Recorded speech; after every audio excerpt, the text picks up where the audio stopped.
This is the Mettle Podcast, and I am your host, Coach Matt Thomann. I'm a former athlete, teacher, coach, and athletic director that switched careers after surviving cancer and a stroke in the fall of 2020. But I'm also a dad of a son and a daughter that were successful high school athletes that went on to college. Now I use that experience along with my ICF coaching certification when helping teams, coaches, and athletes from all over the country. Each week, I will pose a specific question that will help coaches of all types better understand mental toughness. In the Mettle Podcast, coaches will learn to help their athletes overcome adversity without being the adversity they need to overcome.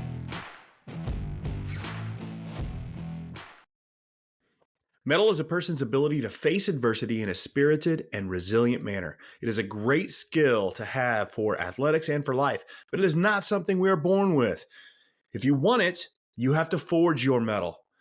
And if you listen to the Mettle Podcast, you already know that, but not everybody else does yet.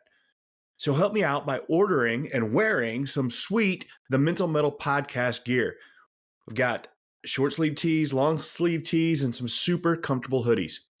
Order online today and you can have your gear in no time.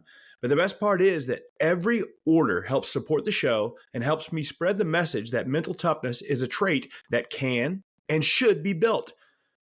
So find the link in the show notes, order your gear, and start showing that you know how to forge your mettle. Welcome back to the Mettle Podcast. Here with my guest today, Seth Massey, and I've gotten to know Seth a little bit. So Seth is the head basketball coach and the athletic director at Liberty Creek High School in Gallatin area, Tennessee, which is close to where I live now. And we've gotten to know each a little bit, and I've gone into his school and see stuff. And I wanted to get Seth in here. Seth's got a really interesting sports background, and now he's in the thick of it, working with. He's got, his son is in high school, so he's busy with that, and then he's coaching and he's doing AD. And I think, Coach, what I want to start with here is I texted you before we started, and so you and I graduated high school the same age, 1994. So we're this, I feel like we grew up in the sweet spot of youth athletics. And what I mean by that is people cared about it, right? Like, I think people were starting to care about youth athletics in high school and all that and really getting into it a little bit, but we didn't have all the gear and all the fanfare, and there certainly wasn't social media. So it was like, when I say it was the sweet spot, I think it was really good for the athlete at that point. And what got me going on that, I'm going to have you comment on this, is I looked at your Twitter page, because I always do that with anybody that I'm coming on. And the first thing I noticed was your background picture here, right? And I would love for you to tell me about that. If for those of you listening, it's a highly illegal photo, right, nowadays, right? A bunch of kids riding around in a Chevy truck, clearly, yeah, right, with their baseball uniforms. Clearly, they've just won a game. They've done something really cool. And I mean, my dad had a truck almost exactly like this. That's what really got me thinking about it. Is like, you and I grew up in the same age, same area. Tell me about that photo. Okay. I'll do the best I can, and my dad may have to correct me on this. I'll send it to him and he can see. But so my dad's driving the truck, and my grandfather's in the passenger side, and we used to have a Buford Pusser Festival in our town. He was a sheriff back in the day. And anyway, so the cool thing about this photo is during this festival, all the little baseball teams are in the parade, and then they go to the city park and we play baseball all day. And so that's in the morning, I think. We're actually on the way to the game. The guy in the red shirt, I'm a fifth grader there. He's in the sixth grade. He's going to pitch. And so Dad had played in college. So we got a jacket on Bobby because he's going to throw today. I'm not I'm not even really sure which one I am, to be What honest with you. the funniest part about that is we want to save his arm and make sure he's warm, and That's right. he's about to fall out of a moving truck. Like Yeah. You got to take care of his arm. that's too funny, man. But yeah, we're in the parade there, and we're headed to play. That was the best day of the year to get to play because everybody's watching, and that's when it was fun, man. We were just having fun playing ball. Yeah, and just to say the difference between, and again, we're going to get into it, and I don't want to be negative on this, but the difference between what 5th and 6th grade baseball players are doing now versus this, it's a lot of difference. It is, and I wouldn't trade that for anything that I got to do. And I hate that maybe my kids don't get to experience that because that was really fun. That was really fun. And I can't remember. I know school gets out and they have that festival in late May, and I can still remember watching. You watch the other teams play, and then it's your time to play, so it's kind of like a tournament feel. But yeah, and I have that picture on there. I forgot that was on there actually, but that's just to remind you why you're kind of doing what you do, is because at some point in time it was fun. Yeah, I was immediately drawn to that picture. I saw it and I was like, man, that could be me. That's, in fact, my dad had ours wasn't two-tone, Coach. It was all that beige color, right? But it was, other than that, it's the exact same truck, right? I wish I had that truck now. Oh, right? How awesome would that be? I'm sure it was, little manual. Have your son learn how to drive on that thing. That would be awesome, right? So take me from there. We don't have to go through every year, but I know you went on and played a lot of baseball. Give me a little bit about your baseball career, and even your basketball. I know you played both. Okay, so that was in the 5th grade, which should have been about 1987. So the time frame, and we weren't thinking about college then. I can tell you. I mean, I don't know. I had a real good experience. I played Babe Ruth as in the 7th, 8th, 9th grade years. And what was funny about that is I played as a 13-year-old against 15 and 16-year-olds, which today you don't see much. But it was a great learning opportunity for me to get to experience some failure at times, playing against older kids. And then I went on to high school. And then in high school, the concept of travel ball had kind of started. There was a team called H&M Construction out of Jackson. I didn't play for them, but I started reading about them in the newspaper. I played on another travel team my sophomore year out of Jackson, and traveled and played. And then my junior and senior summers, I played senior Legion ball down in Mississippi, which was a lot of fun. And I played high school baseball for Coach Joe Bridges. That we took a lot of pride in our field. We didn't have some of the facilities, obviously, that schools like Liberty Creek have today, but we're gonna get into that later. Nobody's got the facilities you do, but we're gonna get into that. Yeah. But yeah, we took care of our field. My father was the principal of the school and put an emphasis on athletics as well as academics and the arts, and everything we tried to do with excellence. And so we had a lot of pride and had a really good high school baseball experience. And then I went on and played at Lipscomb for a year where my dad had played. Had a good experience there, but it wasn't for me. And so I ended up transferring. We didn't have a portal, but I just, for whatever reason, ended up at Austin Peay for my last 3 years and had a really good experience. And we won a conference championship, got to play in the NCAA tournament. And when I got done playing my senior year, I had a couple of chances to play some independent pro ball and different things, but ended up taking a junior college baseball coaching job and working part-time as a scout with the Pittsburgh Pirates with Jack Powell, and spent a lot of time in baseball. And so that's kind of I guess, for a playing standpoint, kind of I think again, trip down memory lane for me here, that picture, and then you bring up Babe Ruth, and I can remember we went from Little League to Babe Ruth, and I hadn't really thought of it this way when you're talking about experience and failure, but I forget, Babe Ruth started at 13, 14 years old, right? 13, up to somewhere in there. And then, but you had what what is interesting about that kids don't do anymore is you would go in that first year of Babe Ruth and you played a little early maybe, but even if you didn't, when you came in that first year, it didn't matter how good you were going to struggle because you had guys that were 3 years older than you in there, right? Yeah. Yes. You know what was really good about that, Matt, was that we had junior Babe Ruth, which was 13 through 15. So as a 13-year-old, I redefined myself. My dad had played in college and pitched and is a really hard thrower, couldn't get anybody out his first year.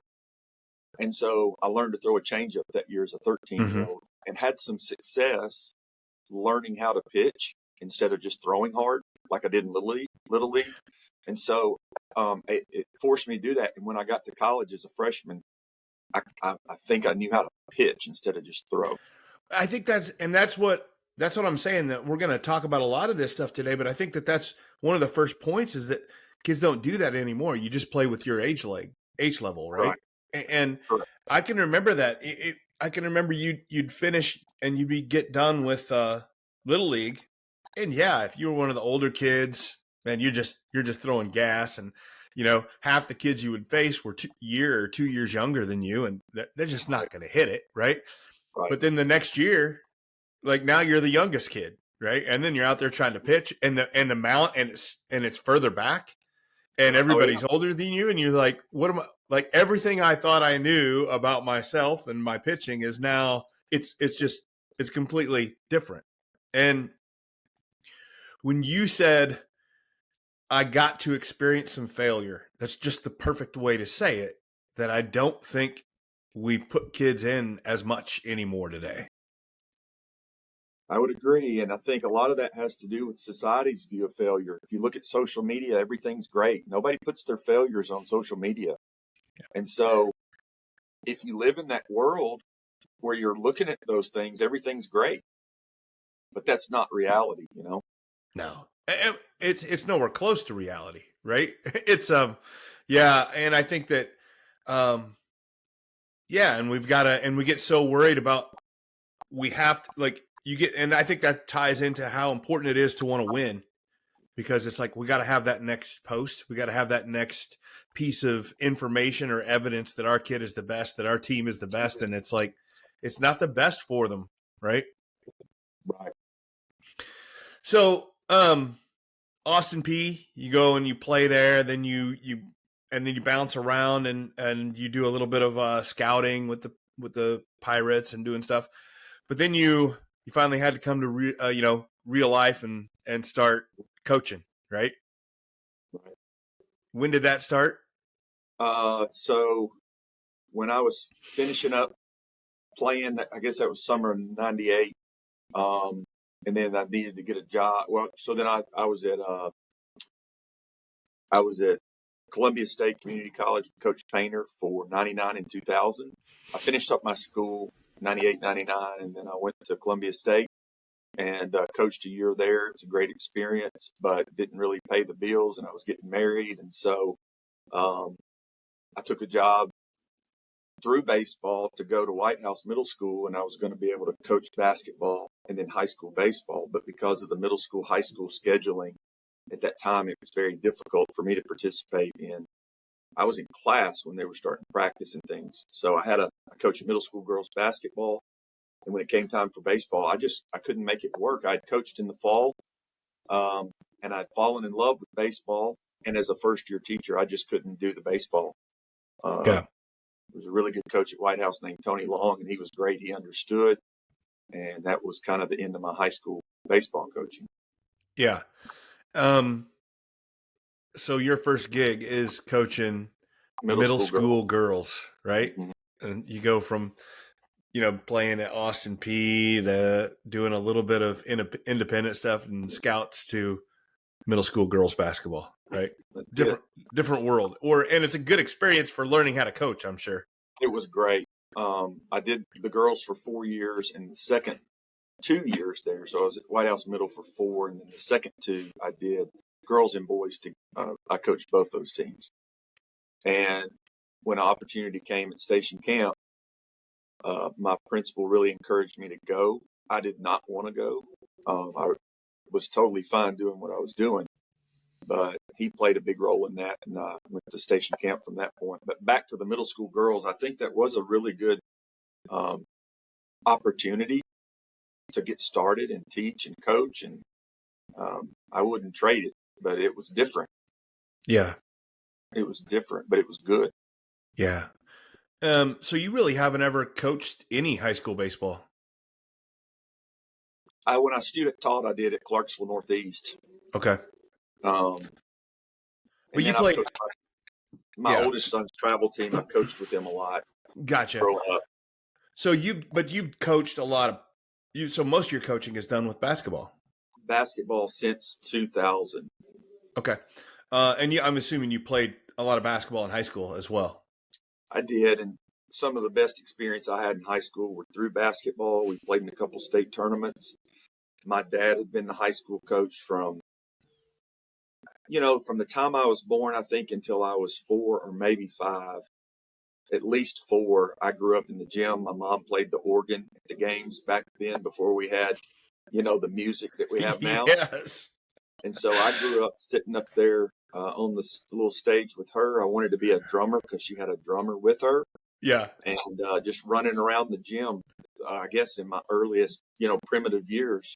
And so I don't know if that just got in my blood, but it's just basketball is special. It's unique. I think it's the best game there is. And so maybe that's why I ended up doing that. I don't know.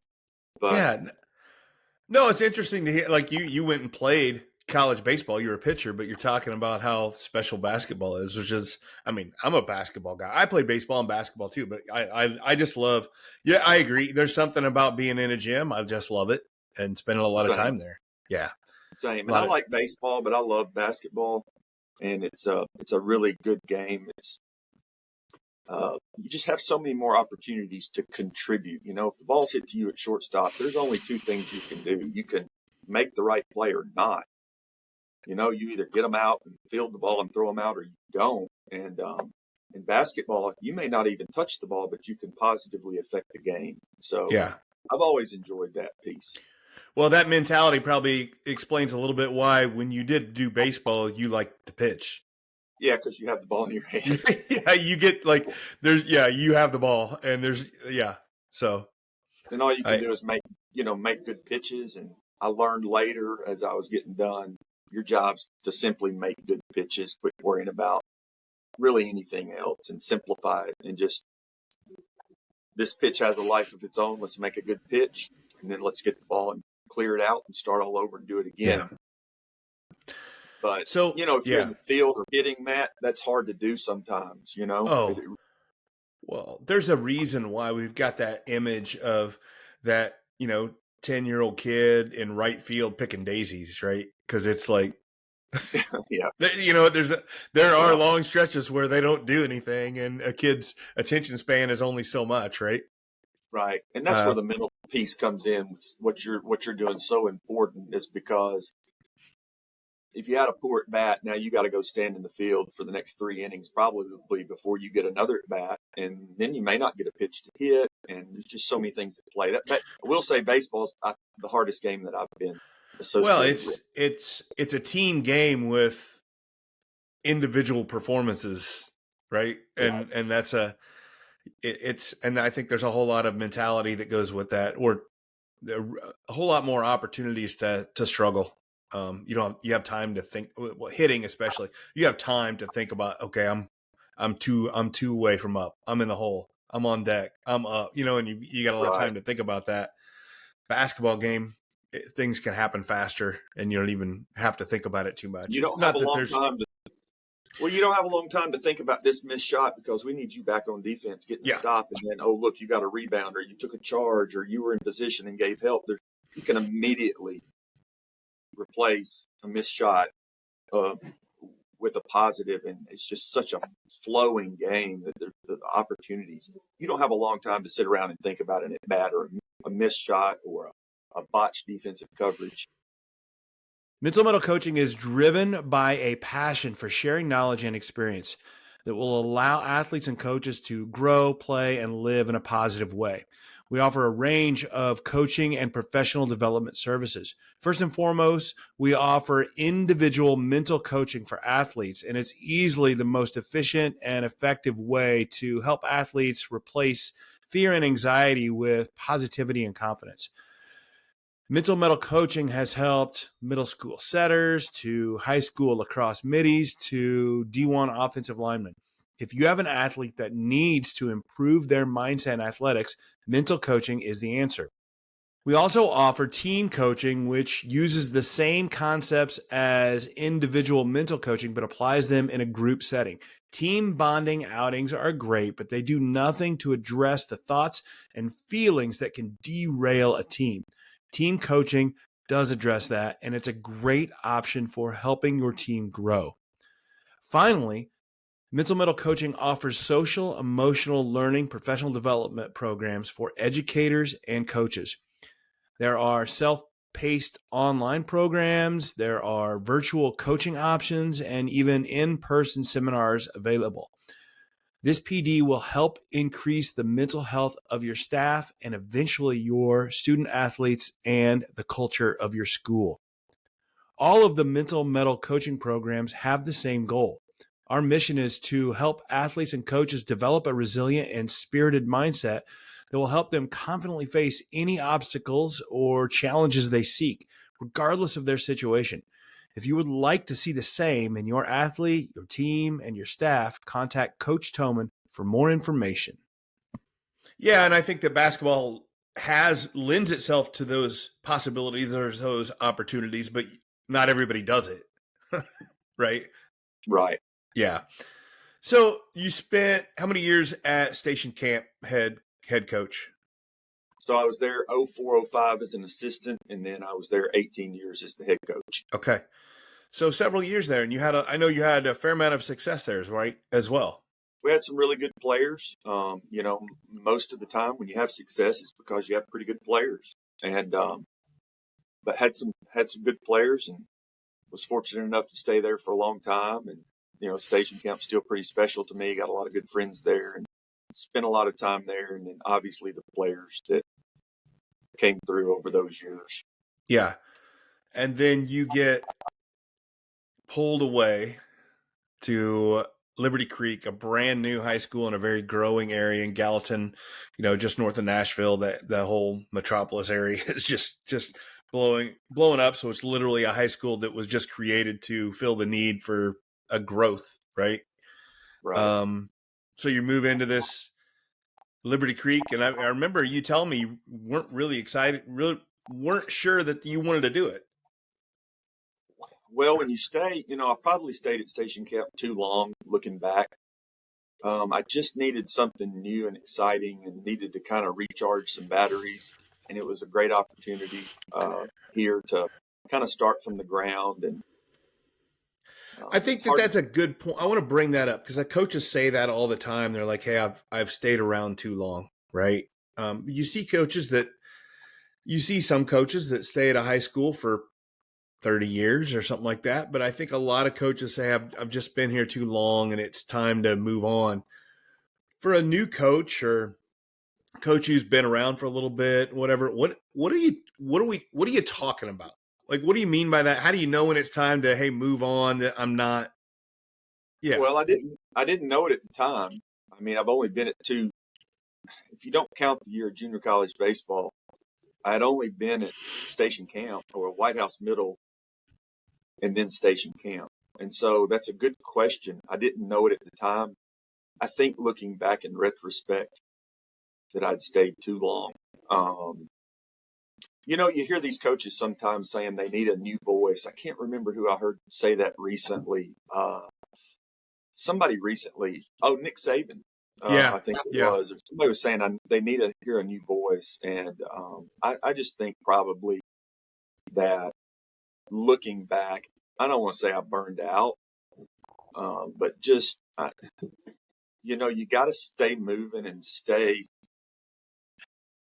challenged, if you will. And not that we weren't challenged, but that, sometimes change is good and it really challenges you in ways that this is the hardest, decision to leave Station Camp and come here. It was the hardest decision I've ever had to make. And there are big time challenges I never faced at station camp. I worked for an administration there that had 5 former coaches at times. Mm. And so from an administrative standpoint, you have all this, the help, Yeah. the resources, they've done it all. But, when you start over, the challenges here have been greater than what I faced there. And it's been tough, but it's been rewarding at the same time. But I know I didn't answer your question. I just feel like I probably stayed a little too long. No, I think that it's a hard question to answer, and I don't think people do it enough to have, like, it doesn't happen enough for one person to just say, "Oh, I know when I need to leave," right? Because if you're that kind of guy, then you're leaving a lot, and it's not good either. But I think that I'm very interested in the difference that you notice about going from Station Camp to Liberty Creek. Obviously, there's a lot of difference in the facilities and just a school that's been around for a while and a brand new one. But what were these difficulties you run into that give you the stress every day now? Maybe, I don't know, but when you start over somewhere, you're nobody. You just have to start over. You're starting at ground zero. And I hadn't started at ground zero. I was fortunate enough my first 4 years as a head coach to coach John Jenkins, who played 7 years in the NBA, and he's still playing now. And we did have success. And I think sometimes, not that we ever got complacent, but, I don't know. I think starting over John Jenkins didn't play at Liberty Creek. We haven't done anything. So right. We have to start from that. And so that's a unique challenge to can we build a program? Can you do it? And I think as athletes, we're always asking those questions. Can I do this? And so for a coach, it really challenged me to work harder than I've ever had to work to start a program from the ground. And so those are the challenges to take. You're talking about, like, sometimes coaches go into situations that it's a bad situation. They're like, "Hey, I got to restart the program." But you have the opportunity to, like, the all-time record when you take over Liberty Creek High School basketball is 0-0, right? There's nothing. There's no 1,000-point scorers. There's no, we've always done it this way. There's nothing. Correct. Yeah. Yeah. And at Station Camp, we had good tradition and we had built upon. We had great players. We had great success. And we had great middle school coaching, Coach Bartlett, that it was a system and they just kind of came through. And so we talked every day about being 0-0, that picture you showed earlier, if that's opening day, or how would you be excited about opening day? We tried to stay present, play present, and be 0-0 every day. But it gets hard at some point. Here, we really were 0-0. Yeah. We really were. So it's funny you mentioned 0-0 because that was kind of our deal. You might have some seniors that first year, but nobody's really, maybe some of them have played together, but you don't have any sort of nucleus, nothing. We had nobody that had dressed for a varsity game when we played our Amazing. first year. How'd that go? We were 10-19 maybe. But we just kept coming back to work and getting a little better. Yeah.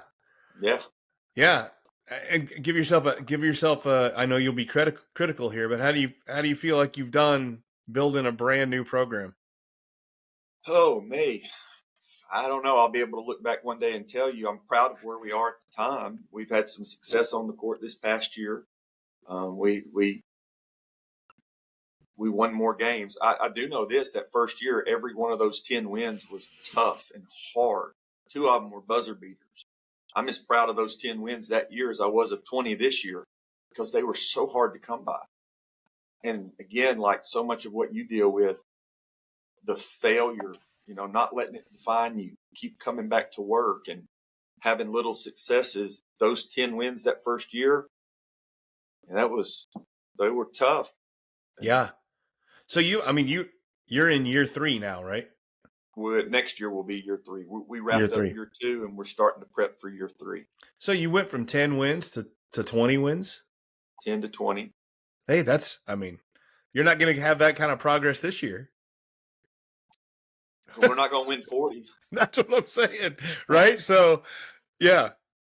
But, we're not counting wins. We're trying to play every day. I was at a coaching clinic this weekend in ABC, and every one of those coaches are talking about, trying to play present. Don't worry about yesterday. Don't worry about tomorrow. Just play in the moment. And I think that's the biggest challenge. We've just really tried to stay in the moment and keep moving the needle forward and keep just taking steps forward and not really letting the scoreboard define our success. And so we haven't really focused on, number of wins or that sort of thing. We're just trying to play winning basketball. So yeah, and I wasn't trying to, just giving a little bit of context with it that you're trying to do all those things, but you are having some success and you're having some growth in the program, and that's really good. I love it's one of the hardest things. I work with athletes all the time, and I love that you're going to clinics and they're talking about playing present, right? And it's it's so hard because yes, there's definitely a huge benefit in playing a benefit in playing present. What do I need to focus on right now? But also learning from your mistakes and scouting for your opponent and being prepared, and those factor in as well. But they all, like our past mistakes and scouting for the future and shooting for our goals, they have to affect our present in a positive way. And I know I'm getting real cerebral here, but it's hard to do. Very hard to do. There was a guy talking Saturday that had been at LSU with Nick Saban, and he was talking about playing present, and all you really have in front of you is the next play. And I think he was as good as anybody at it, because not allowing success to kind of change that. He calls it the process, and his process is really simple. It's what's right in front of you, next play mentality. And so that's hard to do. It's hard for me to do, and it's hard for kids to do today. I'm only as good as my last at bat, my last game, my last performance. That's hard for me. But we have resources like yourself and like so many of the books and the things that we can read that's not healthy to go down that path and attach performance to your well-being at the time. I think that's what you're referencing. Oh, absolutely. It's a dangerous downward spiral to be able to like ruminate on your mistakes and worry about we want to learn from our mistakes, but man, you can't focus on them, right? You got to keep moving. So, but but the thing is, it's every new kid you're trying to work on that. So there's no shortage of ways to apply that idea and work with kids. So let's talk for a minute about Liberty Creek, the high school, and it's going to make sense in this conversation in a minute. Your facilities there. I mean, I've never seen a high school anything like it. There's a lot of colleges I've gone to that aren't anything like it.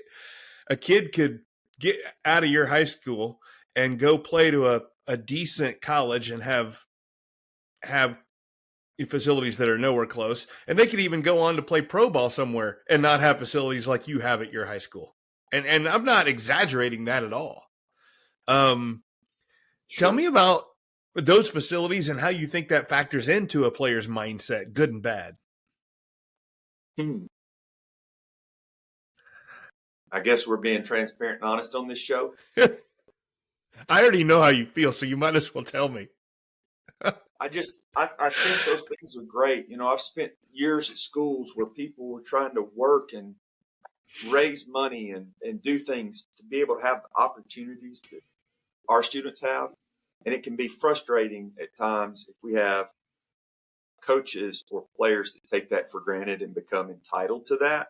Mm-hmm. Don't take care of it and don't value that because, like you said, it is a unique opportunity. And so for me, look, give me a gym. I don't care. Our gym's very nice. But basketball is basketball. Coaching's coaching. Relationships are the relationships. But when you do have those things that are really nice that have been gifted to you, that you didn't earn, then I think you've got to do your best to continue to appreciate it and take care of it. And so I'm not saying our players or coaches don't. I'm just saying that's the challenge that you can run into when they're like, hey, here, have this. This is really nice.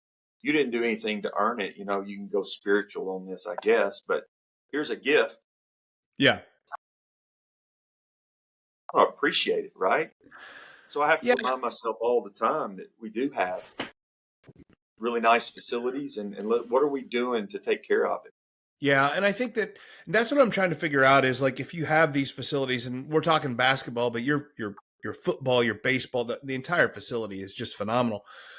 How much as a coach or an AD do you want to lean into that and not like, hey, you guys need to, you're pointing the finger at the kids and be like, you guys need to appreciate that, or use that as a like, hey, this is a point of pride here. This is a community that really values the athletics, and you should be leaning into that in a positive way. I think our coaches, at least the ones and I work with all of them, I think they've done a great job, and they really appreciate what they have, because we've all been other places where we didn't have that.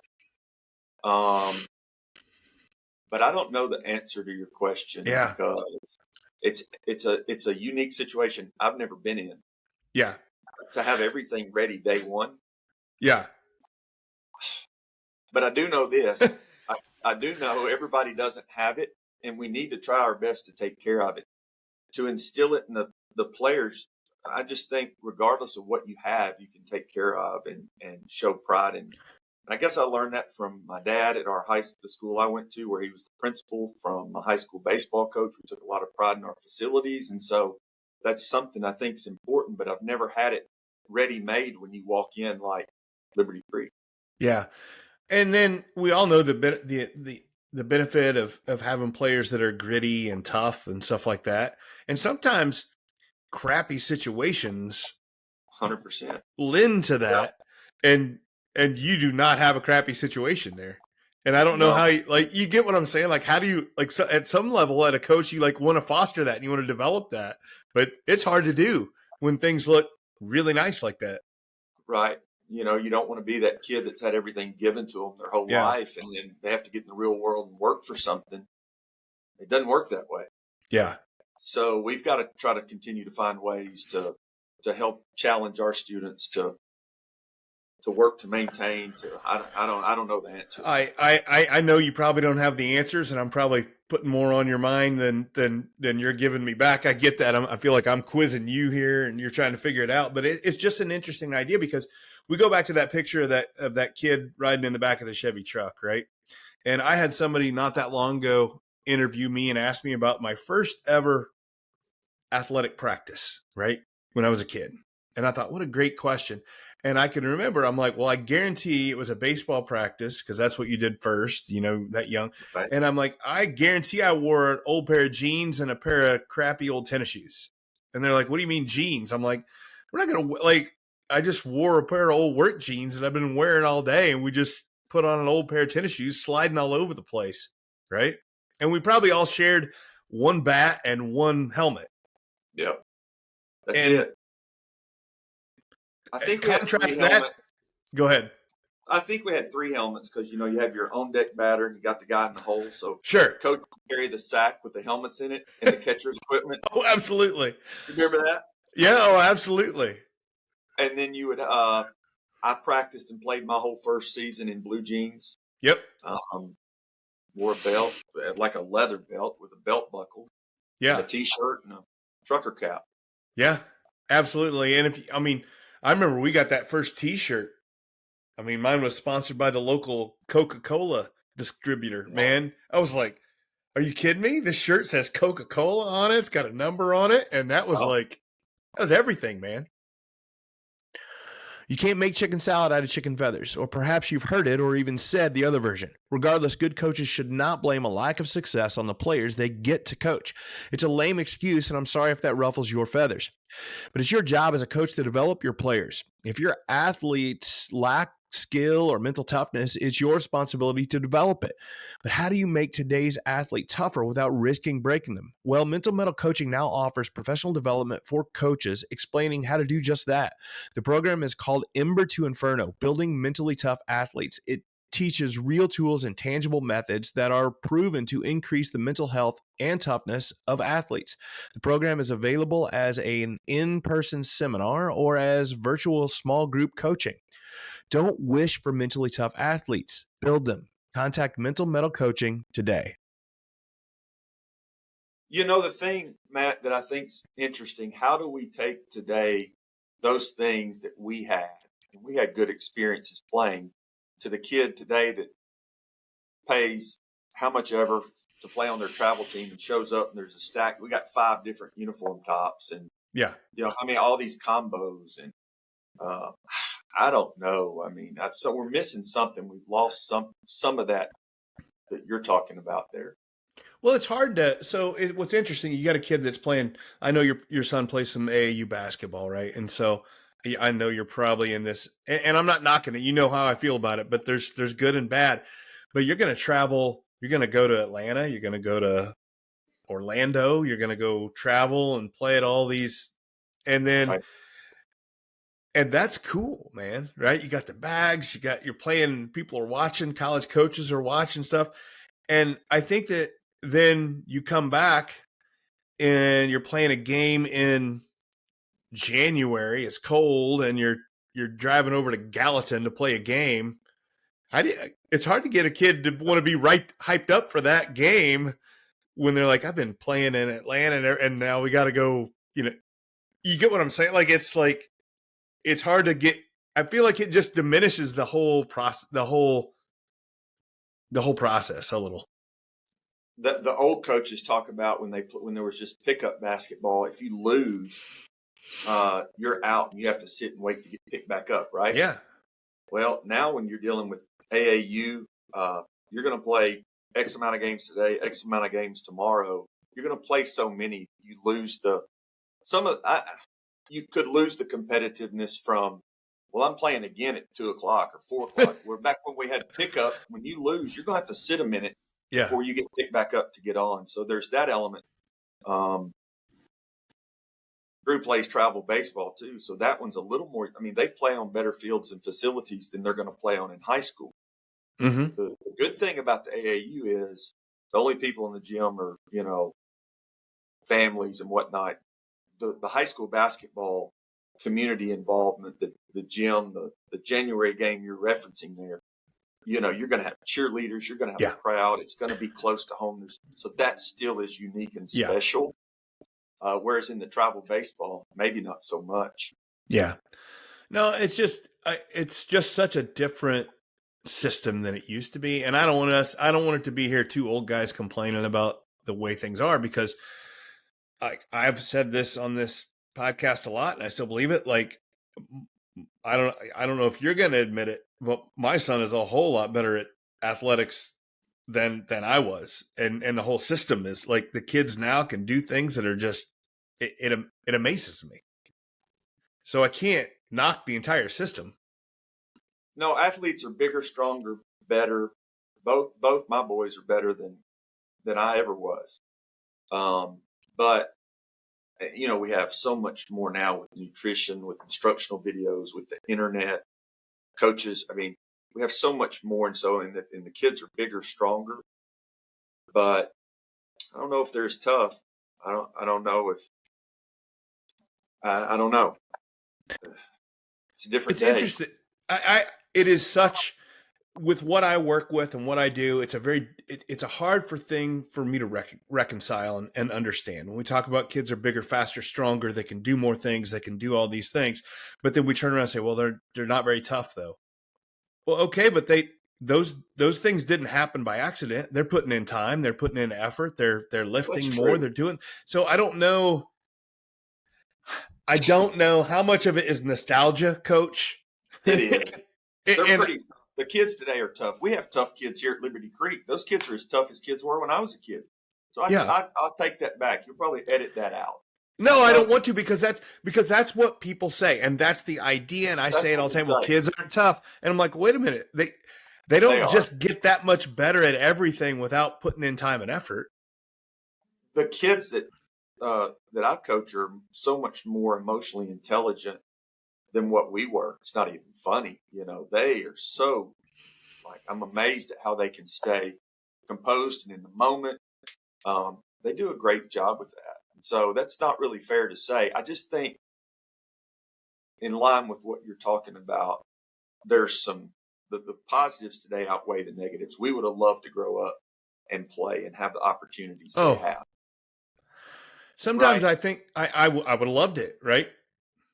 Yeah. But I think that sometimes when people say, well, kids aren't very tough anymore, I think what we're really saying is that kids don't react like we used to when we used to get yelled at a lot, we used to get yelled at a lot, a lot, right?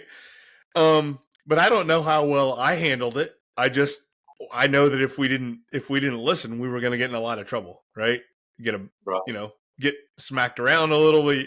You get what I'm saying? Like it's not like I felt like at some level we didn't have an option. We had to be tough because that was just, if you wanted to play, you were going to have to sit there and take it.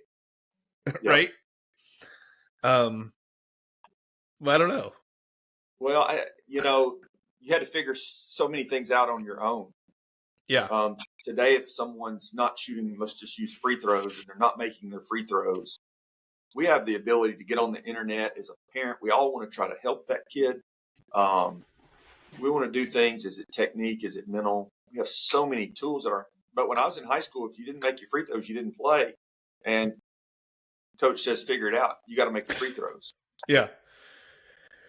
So I think what I'm referencing, some of the simplicity of the game and just competing. Just compete, Yeah. I think there's something to that, figuring out on your own, competing. And yeah, I think that, if your kid's going and traveling and doing AAU and travel baseball and doing all this stuff, they need to find some time where they're just also going to the park and just playing pickup games with nobody around and just no repercussions, just go play. Right. I think that because I know that we did a lot of that they don't do a lot anymore either. Well, think about how you and I would have learned the game or how to play the game of basketball, right? We learned from doing. We learned from, if I throw this pass, this guy's, so I probably better not do that again. Yeah. And now we have somebody like me, saying, hey, you should do this, because we know what if you don't, it leads to. That's where you go back to that failure and robbing kids of failure today because of the so it's a blessing and it's a curse. You have it all. You can teach it all. But when you're at the park playing in those pickup games, when you make those passes, whatever the situation is, you learn from doing. That's how we learned how to play. That's how I learned how to play. I agree. And like I said, as you mentioned, I wouldn't trade it for the world, right? But right. So of all the things we're talking about there that I want to lean back into when you're talking about building this new program and now you're an athletic director for a brand new school, how much of this was intentional then? And here's what we want to be at Liberty Creek. How intentional was that on what culture you wanted to create and how'd you do that? And I can't take credit for that. Dr. Holt, that is our principal, really started the concept of one pack. And when I talked to him, what he was really looking for was coaches that are willing to be part of a group. They picked the wolves for the mascot, and they talked about how wolves, the traits of them, and the fact that they run in packs. And so he was just hunting for team players that would get outside themselves and be part of a team and jump on board and all hands on deck kind of approach. And so that's kind of been what we're looking for in hiring coaches and players for the coaches, but just trying to it's really hard to do. It's really hard to achieve in a society today that everything's about me, but we're trying to hunt people that will get outside themselves and be about team. And so, but he kind of started that. And that appealed to me. Yeah. And what a great way to start. And it was, and I think you asked the question, how do we try to continue to foster that? And those are the challenges, those are the challenges you face at a school.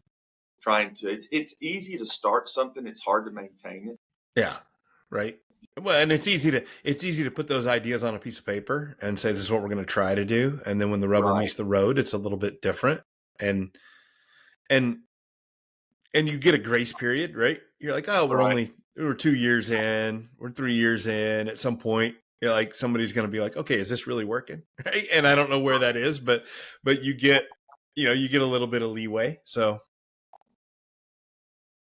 yeah, I don't know. It's hard for me in this job right now to kind of put myself trying to be where your feet are and get 2 years has flown by. We're doing the best we can. We're in a building, sharing a building with several hundred middle schoolers. I mean, there's stuff. I helped coach middle school basketball this year. I'm the middle school baseball coach. I'm going from one field to the next. Our softball team hosts a region tournament game today. Our soccer team's on the road. We're just day at a time trying to survive, but we try to put good people in place. And I think if you can get that, and I feel like we do, then those things are working out. But like you said, we got to work at it. We can't just take it for granted, especially when you get a team player. You can't take them for granted. Yeah. You have to continue to foster that and support them. Yeah, and it's all that same idea we were talking about when you're playing basketball. It's like you build all this stuff up and you have these goals, but then each individual decision and each individual moment, you have to be very present about what you're doing and what, and it's hard to do, but I think that's the sweet spot. That's what we're trying to do. I was at a coaching clinic in 2004 and I heard Billy Donovan say, your main job as the head coach is you have to fight for your culture every single day. You never get to the point where your culture, we've got a good culture. No, it's something that has to every day. You have to be intentional about the type of culture you're trying to foster. And that and I think he's 100% right. No, I'm not, of course he is. He's, Billy Donovan, but I think what he says, and somebody says, well, I just don't have the time to effort to put into the culture. Well, you're looking at it wrong. If you put the time and effort into building that culture, the culture then does the heavy lifting for you on all the other decisions, right? Mm-hmm. But it's worth it. It is the number one thing you want to work on because, there's a saying I used to hear that like strategy is great, but culture eats strategy for breakfast, right? And it's spot on. So I appreciate the culture you're trying to build there, and it's fantastic. And I know I like walking around there. Your school it's beautiful and it's great. So, well, and you can have all that and have a bunch of ungrateful people, selfish people. If you do all that, it won't be great for long, Yeah. No, but that's why you got to work on that culture, Coach, and you're on it. So that's good. All right, Coach. So last question here. What's the one thing I didn't ask you I should have? You didn't ask me, my youngest son works with you and what you're doing. So the question is, what can we do? And you're obviously your followers are going to know what you do, but just the mental piece of the puzzle, the mental coaching from, what are we doing here because of all the changes that we've talked about today, your job's more important than it's ever been. I think with all the things that are going on, it has to be something that mentality has to be something that you're intentional about. You don't have to necessarily work with me, right? But I think that there's an idea that I learned that if you want to be really good at your sport or at anything, there's 3 things you got to focus on. One, you got to work on your skill set. You got to work on your physical body. And we're pretty good at those 2 things. But the third thing is we need to work on our mentality, right? And if you don't have the right mentality, your skill set and your physical body don't matter. They don't, right? You can't apply it then. You can't leverage it. So Yeah, that's a long way to say, yes, you kids, athletes, coaches, whatever, you need to actually be putting time and effort and thought into being intentional with your mentality. And yeah, it's just the difference I see at work make with athletes is just enormous. Just lets them leverage the abilities they already have. Well, hopefully we can partner with you more, and we got some things working. And Yeah. Like I said, Drew, coming to you has been a blessing because a different voice and a different, and your program's really good, and thankful for all the work you've done with him and what you're doing with the high schools. And even having me on your show, nobody will view it, and that's fine. But hey, but just being involved, you're in the community in White House and you live there. And so investing in our high schools and working with the different coaches. And I've seen the shows with other high school coaches in the county on. I think that's great. Yeah, I appreciate it. It's a passion of mine now, and I love it. And if we're going to put that much, if as a culture and as a society, if we're going to put that much emphasis on athletics, then we need to invest a little bit in it, a little bit more in our athletes, and not just take away from them, because we do. We love it when our athletes and our high schools and all these kids do really well, and we do it. But we need to be invested in them a little bit, in their mentality, and then we can all gain from it. I would agree. Yeah, I would agree. Yeah. All right, Coach, it's been a phenomenal conversation. And yeah, somebody will listen to it. And if just one person listens and is like, hey, that's cool, and they add that, then we've done our job, right? So. Yeah, your stuff's good. They'll listen for you. I don't know. I appreciate, I love it. And that's my favorite part is you think you're just this, I'm just an AD at a high school coach, but you've been doing it for years. And I could have a conversation with almost any high school coach and learn something, because it's such an involved profession, working with kids, and you have to be locked in and always being intentional about what you're doing. There's just so much to learn from every coach. So that's why I like having the conversations. It's changing. Yep. If we're not learning and growing, especially in 2024, then you're getting left behind. Yes, sir. Because this deal's changing, man. Look at the college game, NIL, transfer portal. Yeah. We could talk forever about that stuff. All day. All things to talk about. So, well, Coach, thanks for coming on. I appreciate you. Appreciate you. Thank you so much. You bet. Mettle is a person's ability to face adversity in a spirited and resilient manner. It is a great skill to have for athletics and for life, but it is not something we are born with. If you want it, you have to forge your mettle. And if you listen to the Mental Mettle Podcast, you already know that, but not everybody else does yet. So help me out by ordering and wearing some sweet The Mental Mettle Podcast gear. We've got short sleeve tees, long sleeve tees, and some super comfortable hoodies. Order online today and you can have your gear in no time. But the best part is that every order helps support the show and helps me spread the message that mental toughness is a trait that can and should be built. So find the link in the show notes, order your gear, and start showing that you know how to forge your mettle. So my goal in that interview and in this podcast is not to reminisce and complain, and I didn't want this to be two old guys, lamenting about the state of athletics today and what's wrong with kids today. I don't believe in that sort of thing. And honestly, if you find yourself doing that a lot and saying things like kids these days, or you know what the problem is, and you clearly think you have it figured out and pointing out what the problem is, honestly, I don't want to offend anybody, but if you constantly say, hey, you know what the problem is, or this AAU stuff, or this stuff, or this stuff, or this stuff, you aren't any help.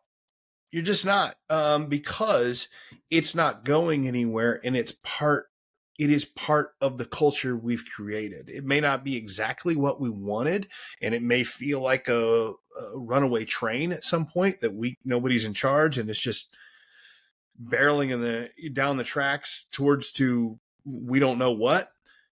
I get that. But complaining about it or claiming that that's the issue doesn't help anything. And it certainly doesn't help you as a coach. It doesn't help the athletes that are in the system, that are, part of it, and that are trying to live and play in it. It doesn't help them to just complain about what's wrong.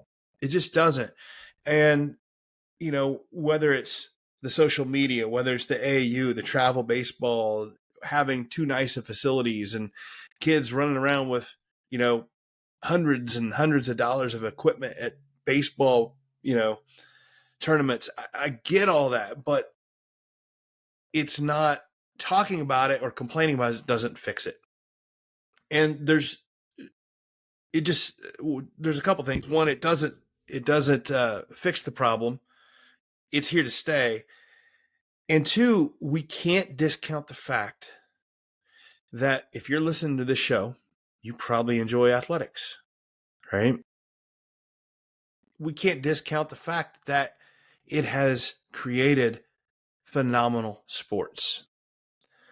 We can talk about GOATs from years past and things like that, but the things that athletes can do now and the level of athletics being put forward right now, it continues to grow and it continues to amaze me.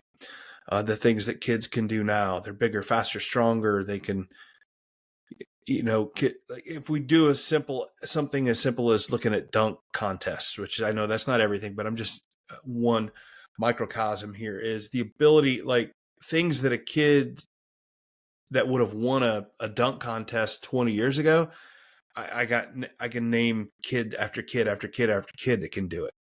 And that doesn't happen without kids putting in time and effort and really focusing on their ability and working on their craft. And I read a stat the other day. I'm a huge Larry Bird fan, right?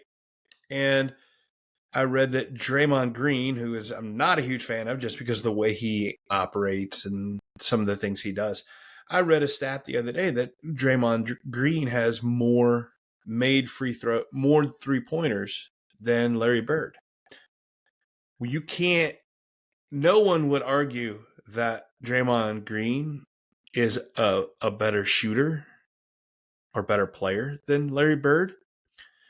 But the game changes and the ability changes, and just that stat right there is just this idea of how things have changed.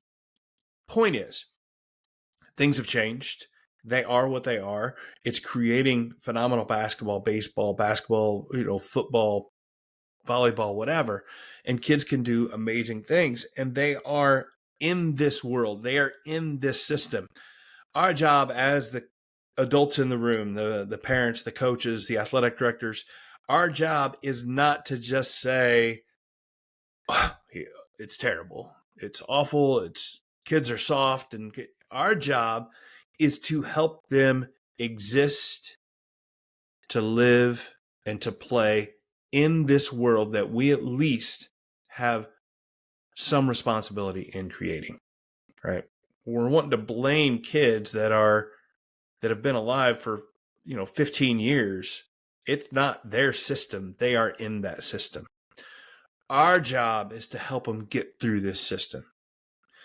Our job is to help them be their best, feel their best, and learn and use athletics to help prepare them for the life that they're going to live. That's our job. It is not to just complain about it.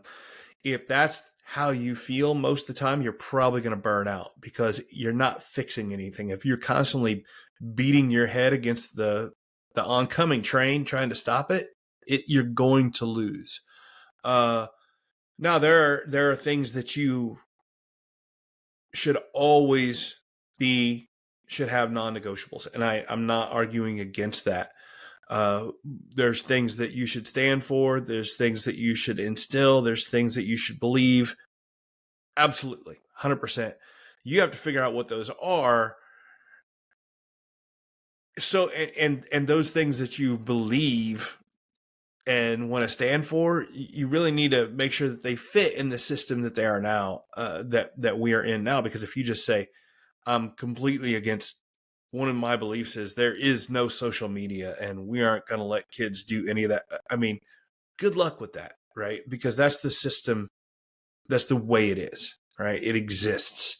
It's part of our culture. And there's just all sorts of examples. So your non-negotiables and things that you believe in have to be something that's controllable on your end. I think that's a good way to put it. It's something that you can control in your culture with your kids, with your teams, and really have that be something you focus on. But it has to be a point of yours to understand that you're not just complaining about the system, because if that's what you're going to do, you're going to burn out. You're going to want to get out of the system. You're going to complain about it. And you're not going to feel good when you do win and when you do things. So you've got to find the controllables in this system and be the person that helps these kids through this system, and understand that's what you're there for. And there's none of this. Everything that I'm saying, it is not easy. I don't have all the answers.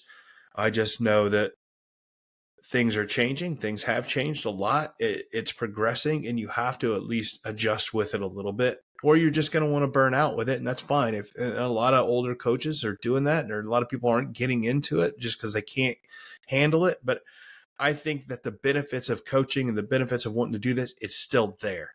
Helping kids navigate the world they're around and doing it through athletics is as rewarding as ever, if not more so.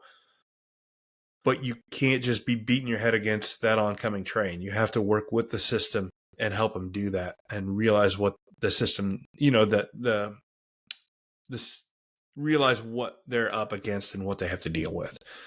And yeah, things are different than they were whenever I was a kid. They were different when you were a kid. If you're coaching now, yeah, they were. Get over it. It's different now, and find ways to use the system now and the way things are to your advantage. Find the positivity in it and help kids out. And if you struggle to know how to do that, that's a great way to contact me. Find some ways to do that, how to build mentality in your athletes, in your coaches, and find those positives in the system and have them work for you. That's my specialty. It's what I was talking about. Those three things. Most coaches are really good at helping kids with the skill set, the physical body. What we're needing now is some help and some tools to learn how to work on the mental part. Those are the three things: skill set, body, mental. And if you don't know how to do the mental, you're going to struggle. And I can help with that. Reach out to me, Coach Thomann, Mental Mettle Coaching. I'd love to help. It's my specialty, and it's what I love to do. So it's a great interview with Coach Massey. I enjoyed it, and hopefully it helped a little insight, and hopefully it didn't make you feel worse about the situation, the athletic landscape today. Hopefully it helped and helps you find a way to help those kids navigate that system. So anyway, great episode. I can't thank you enough for listening. As always, I'm Coach Thomann. This has been the Mental Mettle Podcast, and always remember, forge your metal. Thanks again for listening to the Mental Mettle Podcast, produced by Coraggio Media, sponsored by QuickCut, a video management platform for every level of play, and by Mental Mettle Coaching, helping athletes learn to face adversity in a spirited and resilient way. The Mental Mettle Podcast is created each week to help players develop more mental toughness, and that is something that will help all of us. So help me out and like and share the Mental Mettle Podcast with your friends. Until next time, keep forging your metal.